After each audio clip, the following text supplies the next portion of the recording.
그럼 지금부터 찬성책 위반을 시작해보도록 하겠습니다. 유전자 조작식품 GMO는 그동안 바이오 산업의 뜨거운 논쟁거리였습니다.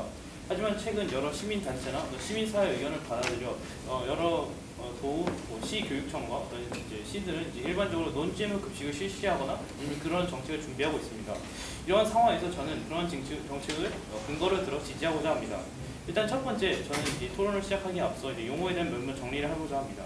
일단 저희는 GMO 식품을 이러한 GMO를 바탕으로 GMO를 내부의 새로운 유전자를 삽입한 어떤 생명체로 정의하고자 하고, 그러면 GMO 식품을 이러한 GMO를 바탕으로 생산된 식품 그리고 이에 대한 2차 가공 식품 역시 포함하고자 합니다. 그리고 급식은 일반적으로 초중고등학교에서 학교에서 학생들을 대상으로 제공되는 식사라 정의하고 싶습니다. 일단 저는 두 가지 쟁점을 기준으로 두어 이에 대한 근거를 발표하고자 합니다. 첫 번째 쟁점은 GMO 식품이 갖고 있는 신뢰도입니다. 일반적으로 GMO 식품이 어떠한 방식으로 신뢰도를 갖고 있는지를 생각해 본다면 이것은 대부분 동물들을 대상으로 한 약 10년에서 20년간의 임상 경험을 통해 그 신뢰도를 얻습니다. 그리고 기존의 식품의 경우 우리가 일반적으로 먹는 감자, 쌀 같은 것을 기존의 식품의 경우에는 우리가 약 한 수십, 길게는 수백 년간 섭취해온 식품입니다. 그래서 이러한 신뢰도를 비교했을 때 분명히 우리 사람들을 대상으로 한 수십 년 우리가 이미 섭취해서 어떤 경험적 데이터를 얻은 기존의 식품의 경우에는 분명히 신뢰도가 더 높다고 생각할 수 있습니다. 그리고 이게 완벽하게 과학적으로 공인된 것은 아니지만 부정적인 일부 임상 경험의 사례 역시 존재합니다. 그리고 저희가 두 번째로 말씀드리고 싶은 GMO 식품의 신뢰도에서 말씀드리고 싶은 것은 GMO 기술 자체가 갖고 있는 안정성입니다.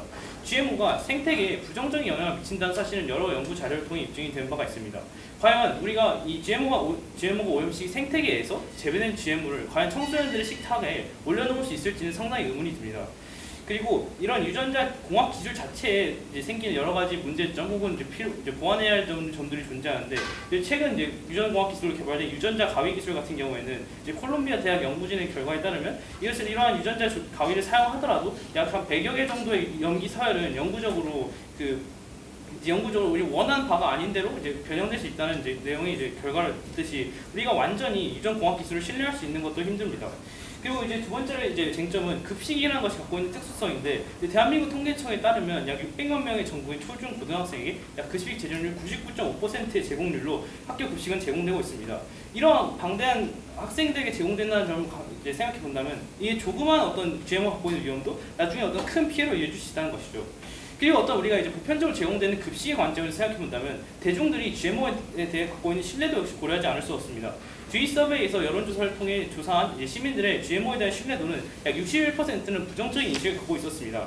그렇다면 제가 생각하기에 이 보편적으로 제공돼야 할 학교 급식에서 과연 대중의 신뢰를 잘 얻지 못하고 있고 부정적 인식을 갖고 있는 GMO를 학교 급식에 올려놓는 것은 전 바람직하지 않다고 생각합니다. 이상입니다. 반대측 또한 학생들에게 안전한 급식을 제공해야 된다는 점에서 전적으로 동의하는 바입니다. 하지만 안정성은 GMO를 금지해야 할 이유가 아닌 오히려 사용해야 할 이유입니다. 반대측은 GMO를 다음 세 가지 이유로 급식에서는 금지해서 안 된다고 강하게 주장합니다. 첫째, 수많은 과학자들 제3기관들과 검사를 통해서 그 안정성이 확보되었으며 오히려 관행 육종보다 더 안전합니다. 둘째, 엄청난 발전 가능성이 존재하고 셋째, 급식의 질을 향상시키는 데 큰 기여를 했습니다. 첫째, GMO 식품은 가장 정밀하고 안전한 육종 방식으로 만들어집니다. 2018년 8월 1일 기준 노벨상 수상자 134명은 그린피스에 GMO 금지 운동을 즉시 중단하라고 주장했습니다. 또 1993년 노벨 생리의학상을 받은 리처드 로버트는 과학자들 사이에서 GMO가 안전하다는 것은 학문적으로 일치된 바이며 GMO는 식물 육종의 한 가지 방법이지 전혀 다른 식물을 뜻하는 것이 아니라고 했습니다. 그는 오히려 관행 육종을 사용할 경우 관행 육종에서도 돌연변이가 일어날 수 있으며 어떠한 안정성 검사도 받지 않기 때문에 오히려 GMO보다 관행 육종으로 만들어진 식물들이 더 위험하다고 했습니다. 우리나라는 코덱스에 근거하여서 GMO에 대한 안전성 검사 또한 철저히 하고 있습니다. 우리나라는 안정성 확보를 위해 장기간 섭취 시 나타나는 부작용, 의도하지 않은 효과 등에 대해서 철저하게 검사하고 있습니다. 둘째, 청소년기는 생후 첫 1년에 비견할 만큼 급속한 성장이 이루어지는 시기이며 많은 영양소를 필요로 합니다.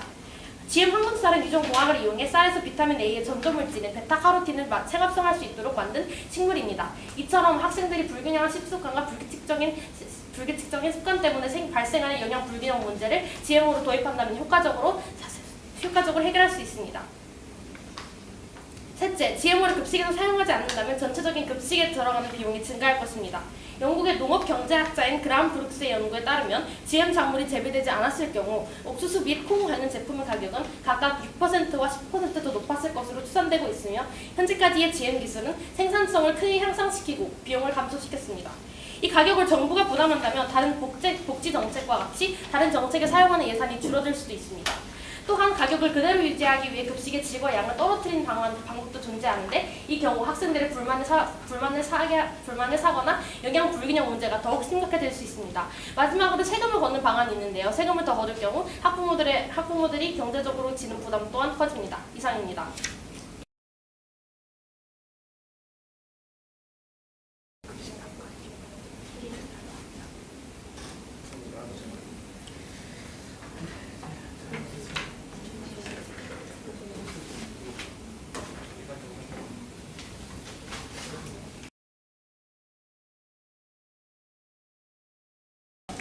먼저 찬성책 교차조사 시작하도록 하겠습니다.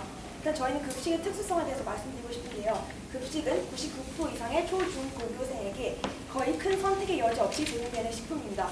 하지만 학부모, 학생들의 신뢰가 나타난 통계 자료는 수없이 많습니다. 그럼에도 불구하고 타당하다고 생각하십니까? 신뢰도가 낮은 것은 사실이긴 합니다. 하지만 이러한 신뢰도는 정부가 끊임없이 GMO는 안정하다는 사실을 입증하고 교육을 한다면 이는 충분히 해결될 수 있을 상황이라고 봅니다. 하지만 당장은 해결되지 않고 있으며 일단 보편적으로 제공되는 급식인 만큼 신뢰도의 문제가 굉장히 중요성을 띠고 있다고 생각합니다. 과학적으로 어느 정도의 검증이 있다고 하더라도 신뢰도의 문제가 더 중요하다고 생각하는데 이에 대해서는 어떻게 생각하십니까? 결국 신뢰도도 인간의 감정에서 비롯되는 것입니다. 이러한 인간의 감정들은 적당하고 타당한 근거를 들어서 반박을 해줄 수 있다면 이는 충분히 신뢰도 문제 또한 해결될 수 있다고 생각합니다. 그럼 상대편께서는 위험 사례의 존재 자체를 부정하시는 것입니까? 네, 그렇습니다. 하지만 임상실험 도중에 위험 사례가 혹은 돌연변이가 일어나는 경우가 굉장히 많이 발견되고 있는데 이에 대해서는 어떻게 생각하십니까? 그럼 그 구체적인 임상 실험 사례에서의 그런 부정적인 실험은 무엇이 있었습니까? 그거는 반박해 제가 좀 더 정리해서 말씀드리겠습니다. 그리고 이제 영양 죄송합니다. GMO는 뭔가 아예 다른 식품이 아니라 비슷한 식품이기 때문에 큰 차이가 없다고 말씀하셨습니다. 하지만 American Cancer Society에서 연구한 결과에 따르면 어떤 옥수수와 GM 옥수수를 비교해 보았을 때 아예 물질 대사 과정, 즉 여러 가지 생물학적인 구조와 완전히 다른 식품이 발견되었습니다. 그걸 바탕으로 American Cancer Society에서는 이게 장기적인 문제, 잠재적인 문제 모두 다 검증을 하려면 훨씬 더 많은 검증 기간이 필요할 것이라고 했습니다. 이러한 자료에 대해서는 어떤 입장이신지 궁금합니다. GMO는 인간이 인위적으로 식품의 유전자를 조합하고 사람들의 신뢰도 또한 여러 가지 문제가 있는 만큼 확실한 안정성 검사가 필요하다고 생각합니다. 그리고 현재 우리나라 식품의학처에서는 이러한 안정성 검사를 확실하게 거치고 있다고 생각을 합니다. 지금 현재 우리나라 식약처에서요 GMO를 안정성을 검사할 때는 국제식품규격위원회에서 정한 안전성 평가 기준을 근거로 안정성 검사를 하고 있습니다. 또한 14일과 90일이라는 아주 긴 기간 동안 정밀하게 검사를 하기 때문에 이러한 문제점을 해결할 수 있다고 생각합니다. GMO를 통해서 영양 불균형 문제를 해결할 수 있다는 것을 좋은 근거 중 하나로 주셨습니다. 이에 대해서 인정을 하나 실제로 지금 급식에서 사용되고 있는 GMO 기술은 이러한 기술보다는 경제성 문제를 해결하기 위한 기술이 거의 99% 넘습니다. 이에 대해서 어떻게 생각하십니까? 경제성뿐만 아니라 이러한 영양소 또한 GMO가 상용화된다면 크게 활용할 수 있을 것이라 생각합니다. 그럼 현재 사용되고 있는 GMO는 대부분 영양적 목적이 아닌 다른 목적을 위해서 사용된다는 것은 동의하십니까? 네, 그렇습니다. 지금 치료의약품도 GMO와 같이 임상실험을 한다는 것을 저희가 조사를 했는데 치료의약품의 임상실험과 GMO의 임상실험이 유사성이 있다는 데는 동의하십니까? 네, 그렇습니다. 알겠습니다. 그리고 이 경제적 부담을 근거로 들어서 GMO 사용이 옳다고 말씀해 주셨습니다. 경제적 부담을 감수하는 곳에서는 동의를 합니다. 그러나 안정성 위험이 여러 가지로 저희가 말씀드렸던 실험 등에서 검증이 되었는데 이런 위험성을 있음에도 불구하고 경제적 부담을 줄이기 위해서 GMO를 사용하는 것이 확실히 맞다고 생각하십니까? 안정성에 문제가 있는 것은 확실히 드러난 바가 없고 현재 우리나라 식약처에서는 이러한 GMO에 대한 안정성 검사를 철저하게 하고 있습니다. 이러한 상황에서 안정성은 기본적으로 바탕이 되어 있고 이러한 상황에서 앞서 찬성측이 말씀하셨다시피 급식의 특수성 중에 하나는 단가를 가지고 많은 학생들에게 급식을 제공한 것인데 이 상황에서는 급식의 단가가 상대적으로 중요하게 작용할 수밖에 없습니다. 이상입니다. 그러면 찬성측께서는 GMO를 학교 급식에 사용하지 않는다면 어떠한 방법으로 길러진 식품을 섭취하실 것입니까? 저희는 GMO가 아닌 자연적으로 유기농적으로 길러진 식품이 맞다고 생각합니다. 일단 꼭 유기농적으로 무조건 100% 자연적으로 길러진 식품이 아니라고 하여도 유전자 조합 기술 자체는 큰 위험성이 많기 때문에 조그만 경제적 손해가 있다고 하더라도 당장 도입하는 것은 옳지 않다고 생각합니다. 과학계에서는 현재 GMO가 안전하다는 것은 기정사실화됐습니다. 이에 대해서 어떻게 생각하시나요? 사실 안전하다는 게 기정사실화된 것은 이때까지 실험한 것, 이때까지 경험한 것을 바탕으로 했다고 생각합니다. 하지만 여러 기관에서 인증하였듯이 GMO의 위험성은 당장 나타나는 위험성뿐만 아니라 잠재적인 위험성도 있다고 생각합니다. 한 식물의 주기가 30년인 상황에서 저희의 인체 안에서 나타날 잠재적인 위험성은 50년 후에 나타날지 100년 후에 나타날지 사망 직전에 나타날지 알 수 없습니다. 따라서 유전자 연구가 시작된 지 몇십 년 안 된 상태에서 당장 청소년들의 급식에 도입하는 것은 시급하지 않다고 생각합니다. 이에 더 나가서 학부모 학생들의 GMO에 대한 불신뢰는 어디서 비롯된다고 생각하시나요? 일단 새로운 경험 부족에서 비롯된다고 생각합니다. 그러면 정부가 안정성 검사를 투명하게 하고 학부모 학생들에게 올바른 정보를 사용하여 교육한다 이런 불신뢰는 사라지지 않을까요? 사실 그 교육에는 기간이 걸린다고 생각합니다. 또한 급식이라는 것은 큰 선택의 여지 없이 섭취해야 되는 식품인 만큼 급식이 아닌 다른 곳에서 먼저 도입을 하고 그것이 신뢰도를 얻고 큰 경험으로 이어지면 그 다음에 몇십 년 후에 도입하는 것도 나쁘지 않을 것 같습니다. 급식이 아닌 다른 곳이라면 어느 곳을 구체적으로 말씀하시는 거죠? 다른 식품 판매처나 혹은 급식처럼 단체적으로 먹는 것이 아닌 슈퍼 등 그냥 모든 곳에서 판매할 수 있다고 생각합니다. 그러면 신뢰성을 가지고 있는 사람들만 선택적으로 섭취할 수 있을 것입니다. 현재 GMO 표시대는 아직 완벽하지 않아서 현재 청와대에도 GMO 완벽 표시대를 주장하는 등과 같은 청원이 올라오고 있습니다. 이런 상황에서 GMO를 금지시키는 것은 불가능하지 않나요? GMO 표시제가 확실하지 않기 때문에 위험하다고 하셨는데 그러면 GMO의 위험성에 대해서는 인정하시는 거라고 생각합니다. 그런 측면에서 봤을 때 더욱더 청소년의 급식에 사용되는 것은 옳지 않다고 생각합니다. 저희가 말했던 것은 이러한 정책이 현행적으로 실용하는 것이 불가능하다는 것을 알려드린 거였습니다. 그 다음으로는 GMO가 어떤 방식으로 만들어지는지 구체적인 방법을 아시나요? 네, 어느 정도 알고 있습니다. 대표적으로 어떤 방법이 있습니까? 일단 GMO라는 것은 어떤 목적이 있으면 그 목적에 해당되는 유전자 그리고 원래 식품에 해당되는 유전자를 조합해서 만드는 것으로 알고 있습니다. 그뿐만 아니더라도 대표적인 GMO 방법 중에 하나는 아그로박테리움이라는 것이 있습니다. 이런 아그로박테리움이라는 것은 식물에 약간 무한적으로 종양을 키워내어 이런 것을 사용하는 것이 있는데 이런 아그로박테리움이라는 것은 자연 현상에서도 이용됩니다. 대표적인 예로는 고구마가 있습니다. 그러면 이러한 고구마는 GMO와 똑같이 찬성측이 주장한 바에 따르면 인체에 해로운 것인가요? 네, 저는 고구마가 인체에 해롭다고 생각하지는 않습니다. 하지만 저는 고구마와 실제 요즘 사용되는 유전적으로 인간에 의해서 조작된 GMO는 차이가 분명히 있다고 생각하는 바입니다. 그리고 GMO를 사용하게 되었을 때 생태계에 그런 큰 위험을 초래한다고 하는데 구체적으로 어떻게 생태계 위험을 초래하는지 그 자세한 사례를 알려주실 수 있을까요? 일단 GMO를 사용하게 되면 GMO를 사용할 때만 사용하는 화학약품들이 따로 있습니다. 그러한 화학약품들이 강물 등으로 흘러 들어갔을 때 첫 번째, 1차적으로 생태계 오염을 일으킬 수 있다는 것은 과학적으로 증명된 사실입니다. 또한 GMO 자체는 그 환경에서 다시 자라는 거기 때문에 단순히 친환경적으로 피해를 주는 것이 아니라 GMO 작물 자체도 피해를 받는 2차 피해를 일으킬 수 있을 것입니다. 네, 이상입니다.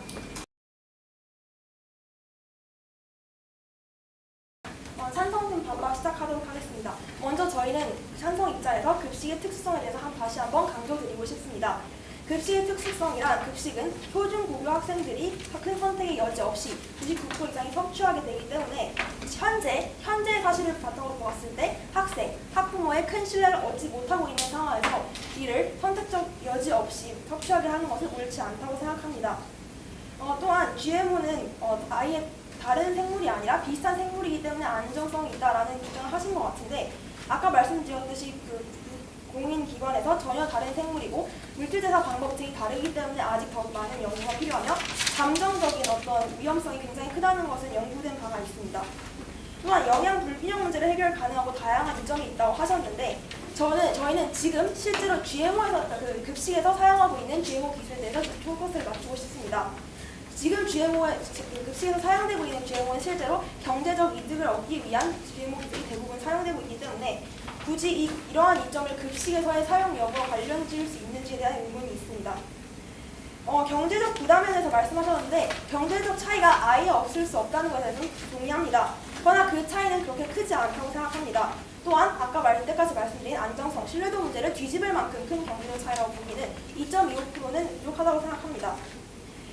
저희는 그리고 반대편께서는 위험 사례 존재를 거의 없다는 식으로 말씀하셨는데, 나중에 저희가 증거를 찾아내겠지만 위험 사례가 아예 없는 것은 아니며, 특히 급식에서의 위험 사례가 많지 않은 것을 인정하나 실제로 임상 실험이 계속해서 이루어지면서 검증이 이루어지는 단계고, 그러한 과정에서 위험 사례가 발생하는 것을 보아 급식에 도용된 GMO에서 절대 그런 일이 일어나지 않을 것이라고 단정 짓는 것은 어려울 것 같습니다.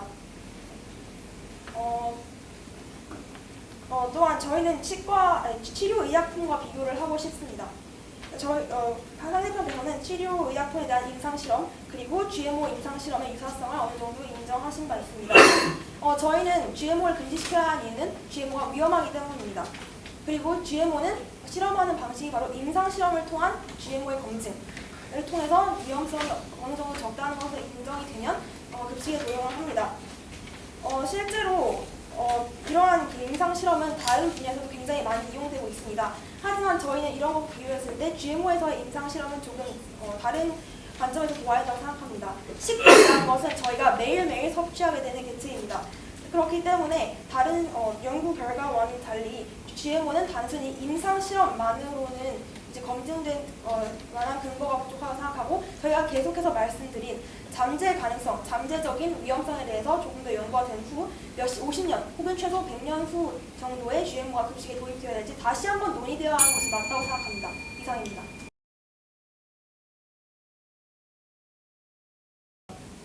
현재 찬성 측이 주장하는 논점에는 세 가지 오류가 있습니다. 첫 번째는 신뢰도입니다. 현재 우리나라 식약처는 GMO에 대한 안정성 검사를 철저하게 하고 있습니다.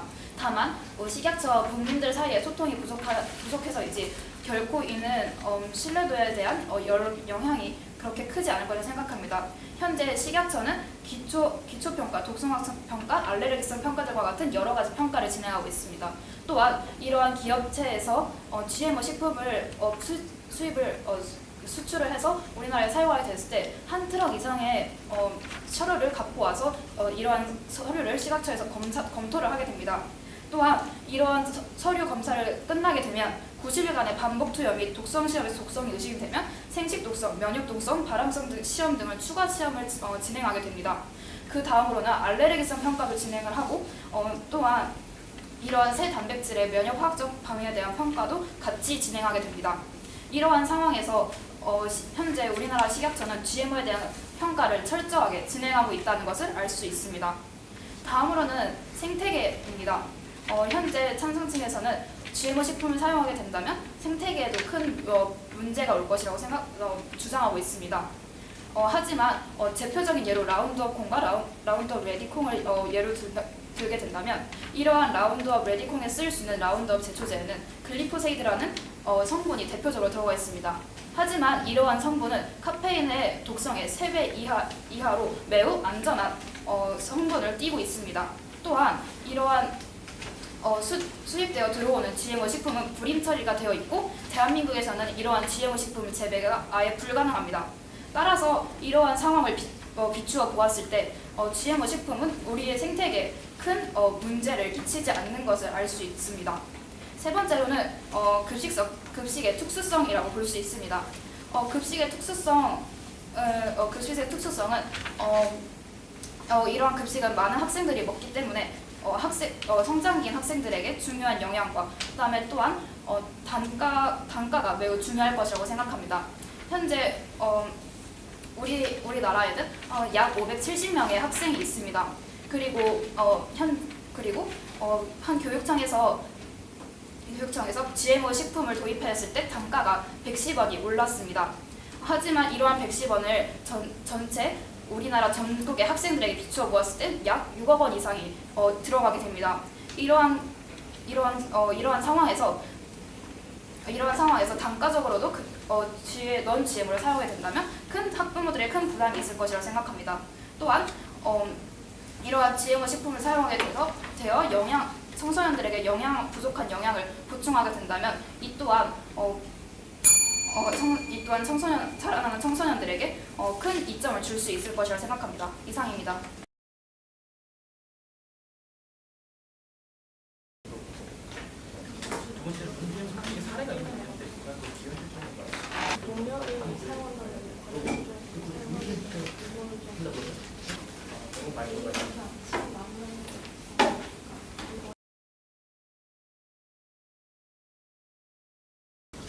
그럼 이제 탄성 측 2차 교체 조사 시작하도록 하겠습니다. 일단 저희가 제기한 어떤 GMO 가진 생태계에서의 문제에 대해서 글리세리트에 대한 얘기를 들으셨는데, 일단 저희가 조사한 사례에 따르면 일반적으로 기본적으로 GMO 자체에 뿌려지는 제초제의 문제가 아니라 GMO 옥수수가 갖고 있는 기초적인 어떤 단백질의 영향 때문에 애벌레들이 오염돼서 최종적으로 특정 나비종의 피해가 간다는 어떤 1999년 코넬드 연구 결과가 있었습니다. 이런 식으로 GMO가 그 생태계에 영향을 미칠 것이라는 것을 부정적인 영향을 미칠 것이라는 명확 반화하는데 이에 대해서 어떻게 생각하십니까? 저도 그 연구 결과 사실 읽어봤는데요. 끝까지 읽어보시면은 사실 마지막에는 농약이 오히려 BT 옥수수와 같은 경우에는 오히려 농약으로 살포되었을 때보다 내재하고 있었을 때 오히려 애벌레들의 내성이 더 늦게 생기기 때문에 GMO를 활용하였을 때 오히려 더 효과적이라고 마지막에 명시되어 있었습니다. 그다음에 제가 말씀드리고 싶은 것은 이제 GMO의 미래에 어떤 더 추가될 수 있는 기능에 대한 얘기를 많이 해주셨는데, 현실적으로 시중에 시판되고 있는 대부분의 GMO의 목적들은 경제성을 중점적으로 두고 있는데, 과연 우리가 이런 GMO 종자 회사들이 어떤 그런 GMO의 부가적인 기능을 말씀하신 영양학적 기능 같은 것을 추가하기 위한 어떤 그런 미래를 위한 목적을 우리가 유도해내기 위해서는 과연 여기서 우리가 어떤 경제성만을 추구하는 GMO 종자들이 현재 그 청소년들 식탁에 올라오는 것을 용인해도 될까요? 일단 기업들이 경제성만을 따진다고 하셨는데, 지금까지 GMO가 한 일들을 바라본다면 경제성만을 추구하지 않습니다. 예를 들자면은 하와이에 있는 파파야들이 다시 살아날 수 있도록 유전자 재조합을 해서 도와주었고, 그리고 황금살을 제조해서 비타민 A를 생합성할 수 있도록 유전자 제조합도 되었습니다. 따라서 이것은 이미 현재 진행형인 기술이며 실제로 기업들이 한 전례가 있기 때문에 찬성 측은 지금 GMO 기술이 경제적이라고만 생각하는 것은 올바르지 못하다고 생각합니다. 하지만 저희가 지금 다루고 있는 주제는 과연 현실에서 급식에서 과연 그 GMO를 사용해야 될까의 문제인데, 지금 이미 생합성하는 방법이 황금살을 통해서 밝혀졌기 때문에 실제로 효과가 감사합니다. 그 다음에 저희가 말씀드리고 싶은 건 계속적으로 GMO의 신뢰도에 대한 증거로 식약청의 안정성 검사를 말씀드렸는데, 네. 식약청에서 이루어지는 안정성의 검사는 임상 실험이 아니라 어떤 방식으로 진행되고? 우선 첫 번째로는 두 가지 종류가 있는데, 우선 14일 동안 주사를 투여하고 확인하는 방법이 있고, 그 다음으로는 PCR이라는 기술을 활용해서 유전자 염기서열을 비교한 다음에 다른 염기서열을 비교해서 이 염기서열이 무슨 기능을 하는지에 대해서 식약청이 연구를 하고, 거기서 조금이라도 차이가 보이거나 위험성이 보인다면은 그것을 동물 실험 가금류나 쥐를 활용한 실험에서 동물 실험을 하거나, 아니면 독소 검사 그리고 항체 항원 검사를 통해서 식약청은 완벽하게 안정성을 검증하고 있습니다. 그렇다면 만약 90일간의 어떤 결과도 사실상 임상 실험을 근거로 두고 있는 건데, 저희가 계속적으로 말씀드리는 것은 GMO의 신뢰도를 볼 때 우리가 항상 임상 실험의 결과도 어느 정도의 근거가 될 수 있지만, 우리의 식품의 안정성에 대한 가장 강력한 근거가 될 수 있는 것은 우리가 수십 년 수백 년간 섭취해 어떤 경험적 데이터에 관련된 것인데, 과연 이것의 신뢰도 차이를 부정하시는 겁니까? GMO 식품과 일반적 식품, 단순히 식약청에서 90일간의 임상 실험 결과를 거쳤다고 해서? 지난 20년간 GMO에 대한 위험 사례는 전혀 보고되지 않았지만 오히려 유기농에 대한 위험 사례가 보고된 거 알고 계십니까? 2000년대에 독일에서 유기농 콩나물에 문제가 발생하여서 오히려 이콜라이 균에 의해서 오히려 수천몇 명이 죽고, 그리고 부상을 당하는 등의 일이 있었습니다. 이런 관행 육종 기술을 통해서 만들어지는 기술은 오히려 어떤 검증도 받지 않지만 돌연변이나 세균 감염의 위험이 있는데 검사를 받지 않는다는 것에 대해서는 오히려 GMO가 더 안전하다고 생각합니다. 그렇다면 GMO에 대한 부정적 신뢰도를 해결하기 위해서 GMO에 대한 교육을 실시한다고 하셨는데 네. 그렇다면 이런 교육은 어떤 방식으로 진행됩니까? 우선 지금 식약청은 세계에서 굉장히 선진국처럼 검사를 하고 확인을 하는 그런 미국 FDA로부터 미국 FDA가 그렇게 평가를 내렸습니다. 이처럼 식약청이 매우 높은 수준의 검사를 유지하고 있지만 사람들과의 소통이 부족해서 발생하는 불신뢰라고 생각하는데요. 사람들과의 소통을 늘리고 위생도 제조업 기술에 대한 정의를 확실히 내려주며 관행육종 기술과 비교했을 때 GMO가 오히려 더 안전한 기술로 만들어졌다는 것을 받는 학생들에게 교육하고 매체를 통해서 알려준다면 확실히 해결할 수 있을 것이라고 생각합니다. 이상입니다. GMO 기술을 활용하지 않는다면 관행 육종 기술을 활용해야 합니다. 알고 계십니까? 관행 육종 기술이 GMO의 유전자 제조업 기술보다 안전한가요? 만약 안전하다면 과학적 근거를 들어서 뒷받침해 주시길 바랍니다. 저희가 드릴 수 있는 과학적 근거는 이것이 관행 육종의 경우에는 이게 상당히 GMO에 비해서는 어떤 순간적인 변화가 아니라 상당히 긴 어느 정도의 시간에 따라 관행 육종 기술에 어느 방법이 있는지 알고 계십니까? 뭐 정확한 뭘 모르지만 어떤 육종 개량에 대한 교배뿐만 아니라 접붙이기나 방사선 등을 통해서 새로운 종을 만들어내는 관행 육종 기술 또한 존재합니다. 이런 기술은 오히려 GMO보다도 더 빨리 만들어지기도 하며 오히려 더 GMO보다 유전자를 더 많이 바꾸는 그런 기술입니다. 그런 기술이 왜 안전하고 그 GMO 관행 육종 기술을 사용한 음식을 왜 GMO보다 더 학생들에게 제공해야 되는지 과학적 근거를 들어서 말씀해 주시길 바랍니다. 제가 드릴 수 있는 어떤 직접적인 과학적 증거보다는 어떤 원리적인 부분에서 설명해보자면 일단 접붙이기나 어떤 품종 개량의 경우에는 일반적으로 그 생명체들이 계속 그 생활 환경 속에서 살아가면서 일반적으로 길러지는 것이기 때문에 그거에 대한 위험성보다는 GMO 자체가 어떤 유전자 재조합을 통해 접붙이기는 인위적이 아니라는 것이라는 건가요? 아니요. 접붙이기 당연히 모든 형태의 품종 개량이 인위적인 것이지만 일반적으로 우리가 사용하는 접붙이기의 경우에는 상당히 접붙이기 역사도 오래된 것처럼 기존에 계속 경험적인 데이터를 통해서 우리가 얻어낸 것이지만 GMO의 경우에는 우리가 어떤 원하는 인위적인 기능을 얻기 위해서 유전 서열을 플라스민을 넣어서 어떤 그 유전 서열 자체를 바꾸는 것인데 방사선을 통해서 만들어낸 지금 현재 우리가 섭취하는 자몽 등은 GMO보다 훨씬 더 안전한가요? 그렇다고 방사선 자체가 GMO에 사실 저희가 말씀드리는 것은 GMO의 어떤 기본적으로 유전 서열 자체를 바꾸는 것이 위험성이 있다는 얘기를 하는 것이기 때문에 과연 염기 서열을 안 바꾼다는 이야기인가요? 당연히 방사선을 하니까 GMO 당연히 유전 서열이 바뀌겠죠. 그렇기 때문에 만약 유전 서열이 바뀌는 경우에 대한 위험성을 저희 분명히 생각하고 있습니다. 그러면은 그거에 대한 검사는 지금 이루어지고 있나요? 관행 육종 기술에 대한 정부의 검사는? 저는 관행 육종 검사에 대한 기술이 이루어지는 모르겠지만 어떤 방사선에 대한 검사는 이루어지지 않고 있고 GMO에 대한 검사만 매우 철저히 식약청이 하고 있습니다. 두 번째로 아그로박테리움법에 대해서 저희가 말씀드렸는데 고구마와 차이가 분명히 존재한다고 하셨습니다. 하지만 아그로박테리움법도 박테리움은 그 고구마에 원래 없던 유전자를 인위적으로 아그로박테리아가 고구마에 삽입을 한 것입니다. 이게 왜 GMO와 차이가 있는지 말씀해 주셨으면 감사하겠습니다. 그것의 어떤 GMO의 실질적으로 유전자를 변형시키는 방법 자체는 다르지 않겠죠. 하지만 우리가 고구마를 받아들인 방식과 GMO를 받아들인 방식은 분명히 다릅니다. 고구마는 8,000년 전에 이미 변화가 다 일어나서 우리는 그 고구마를 약 한 수십 년 동안 계속 먹어왔지만 GMO는 그러면 오히려 8,000년간 먹은 그 GMO 식품은 오히려 GMO가 오랫동안 섭취되었다는 걸 증명하는 것이 아닌가요? 고구마 또한 GMO로 만드는 기술과 같은 기술로 만들어진 것과 다름이 없습니다. 저희가 말씀드리는 건 GMO의 위험성 자체가 존재한다는 것도 있지만 그것에 대한 검증 시스템이 아직 완료되지 않았기 때문에 그럼 관행육종 기술에는 검증 시스템이 있습니까? 관행육종 시스템은 관행육종 시스템이 개발된 지는 최소한 한 1000년도 기본적으로 계속 진행돼 왔으니까 이에 대한 경험적 데이터는 충분히 신뢰할 수 있다는 것이죠. 네, 알겠습니다. 그리고 농약 때문에 위험하다고 생태계 위험하다고 하셨는데 관행육종에서 농약을 사용하지 않나요? 아니 사용한 네, 그러면은 관행육종과 GMO를 비교해봤을 때 어떤 기술이 더 농약을 많이 사용하는지는 알고 계시나요? 저도 이에 대한 조사를 찾아봤는데 일단 어떤 버지니아 대학교의 연구 결과에 따르면 제초제의 경우에는 일반적으로 그 초기에는 GMO 작물을 재배했을 때 초기에는 감소했지만 이후에 다시 증가해서 저희들도 농약이 확실히 증가했다에 대한 확답은 못 드리겠지만 오히려 미국에서 비교를 하는 결과 에이커당 0.3 LD50에서 0.07 LD50으로 변한 것으로 보아서 오히려 더 안전한 농약을 사용하고 있고 지금은 환경에 덜 해로운 농약을 사용하고 있습니다. 관행육종에 비교해서 이런 덜 해로운 농약, 라운드업에 들어가 있는 라운드업과 같은 덜 해로운 농약을 사용하면 오히려 더 환경이 안전한 거 아닌가요? 근데 그러니까 기본적으로 농약의 사용량 자체는 달라지지 않았는데 그렇다면 글리포세라이트와 기존에 사용하던 농약에 대한 구체적인 어떤 글리포세이트는 발암성 물질이 아니고 미국 EPA에 근거하여서 4단계 중에서 3단계로 매우 안전한 물질로 평가를 받았고 카페인보다 더 안전한 물질로 평가받았습니다. 이상입니다.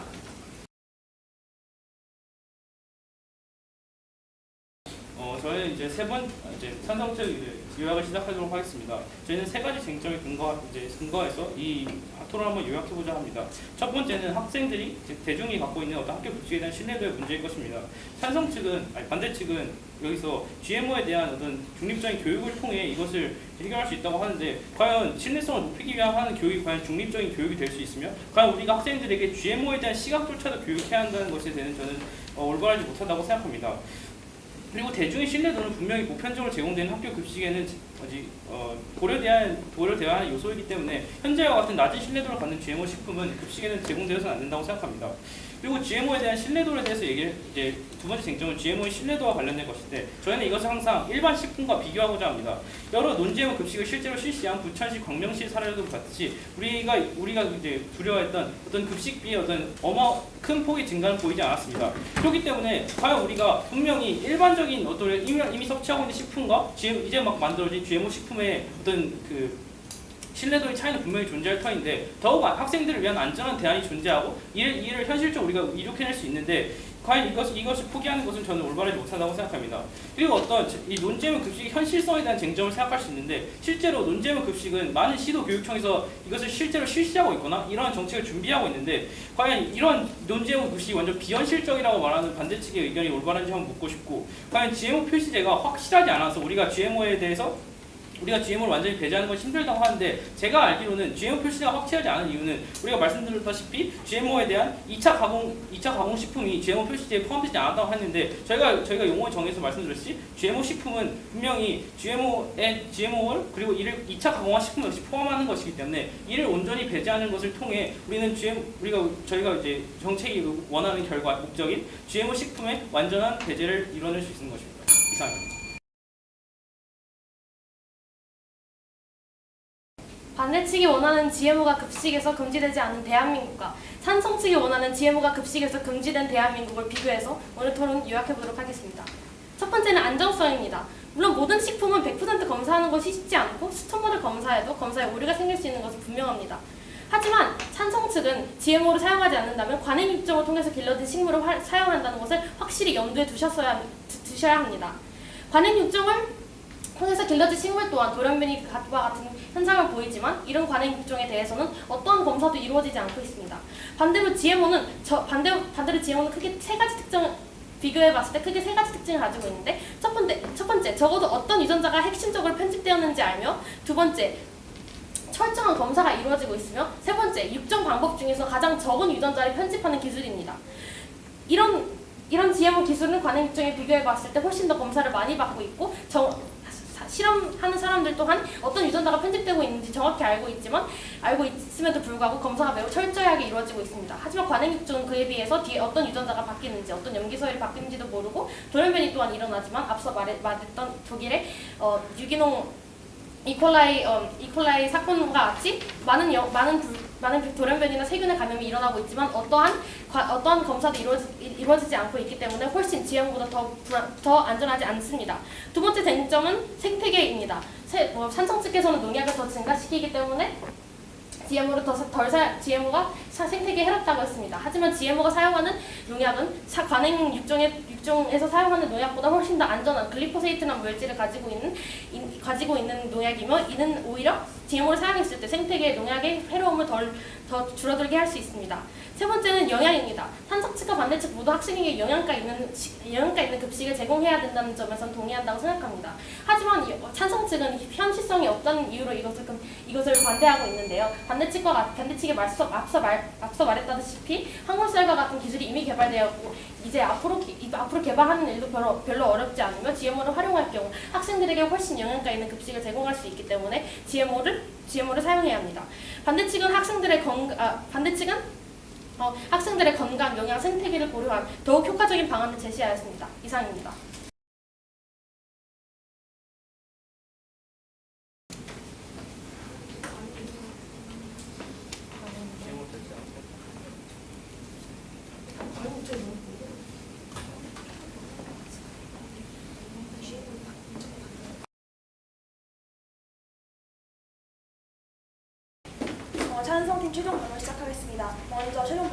대해서 많은 의견 주셨고 같이 토론할 수 있어서 즐거웠던 것 같습니다. 최종 결론에 앞서서 한 가지 말씀드리고 시작하자면 아까 관행 입점에 대한 논의가 있었는데요. 관행 입점과 비교할 수 있고 이에 대한 장단점이 있다는 것을 인정하나 관행 입점과 GMO를 비교하는 것은 이 토론의 논점이 아닌 급식에서 GMO 사용 여부에 대한 토론이었기 때문에 조금 벗어난 점이 없지 않았다고 생각합니다. 이제 최종 결론에 집중해서 말씀드리자면 먼저 이점이 있다는 것은 확실히 인정하는 바입니다. 하지만 단점이 더 크다고 생각합니다. 급식에서 경제적 이점이 없지 않습니다. 하지만 아까 말씀드렸던 자료와 같이 2.25% 정도로 큰 위험성을 감수할 만큼의 경제적 이점이 있다고 보기 힘듭니다. 또한 GMO의 다양한 목적이 있지만 급식에서 현재 대한민국 급식에서 사용되고 있는 GMO의 목적은 오직 경제성 증대뿐입니다. 따라서 이러한 목적으로만 계속 사용된다면 목적성의 왜곡이 있을 뿐만 아니라 다양한 기능 역시 사용하지 못하게 됩니다. 또한 신뢰도가 높지 않습니다. 저희가 아까부터 강조드리고 싶었던 것 중 하나가 바로 급식의 특수성입니다. 이는 신뢰도가 높지 않고 위험성이 높은 GMO를 모든 청소년들이 보편적으로 섭취해야 되는 급식에 적용하는 것은 아직 섣부른 판단이라고 생각합니다. 또한 경험적 데이터가 굉장히 중요하다고 생각합니다. 신뢰도라는 것은 경험적 데이터에서 나옵니다. 따라서 아직 단 몇십 년간의 경험적 데이터밖에 없는 GMO를 청소년들의 급식에 사용되는 것은 섣부른 판단이었다고 생각합니다. 임상실험을 통한 신뢰도도 지적해드리고 싶습니다. 임상실험을 통해 신뢰도가 없다고 하기는 어렵지만 아까 말씀드린 것 같이 한 세대가 30년 이상이 되는 식물에 대한 것을 단지 임상실험, 인간을 대상으로 한 실험도 아닌 임상실험, 그리고 단 몇십 년의 경험으로 판단할 수는 없을 것 같습니다. 아까 고구마에 대해서 말씀드렸는데 이것도 신뢰도 측면에서 비교할 수 있을 것 같습니다. 고구마는 여러 가지 경험을 통해서 신뢰도를 충분히 쌓았다고 생각합니다. 글리포세이트에 대한 얘기도 나왔는데 이는 독성이 있다는 연구 결과가 실제로 있으며 독성을 떠나서 환경적인 2차 피해도 있습니다. 여러분, GMO는 기술이고 기술은 실패와 실수 그리고 발전을 거듭합니다. 하지만 급식의 대상은 청소년입니다. 따라서 아직 실패와 실수 그리고 발전을 거듭하고 있는 GMO를 섣불리 청소년들의 보편적인 급식에 도입하는 것은 섣부른 판단이라고 생각합니다. 감사합니다.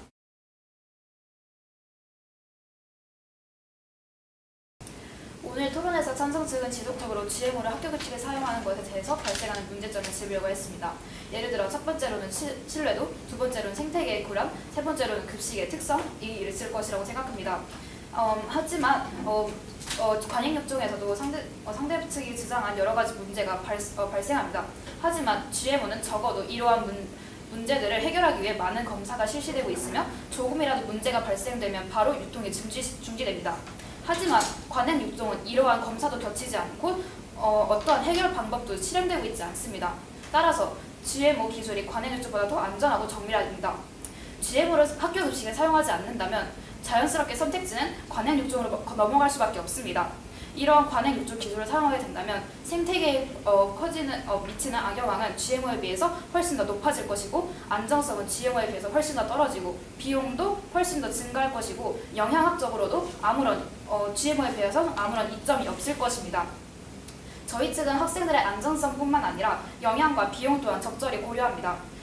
GMO를 활용해 한국 학생들의 고질적인 문제인 과도한 학업으로 인하여 끼니를 거르는 것과 같은 영양 불균형도 해결할 수 있으며 급식을 지금처럼 싼 가격에 제공할 수 있습니다. 정리하자면 GMO는 관행육종보다 안전하고 정밀하기 때문에 학생들의 영양에 큰 도움이 되고 경제적으로 큰 이점이 됩니다. 학교 급식에서 GMO 식품을 사용하는 것은 금지해서는 안 된다고 생각합니다. 조심은 지혜지만 지체는 손해입니다. 감사합니다.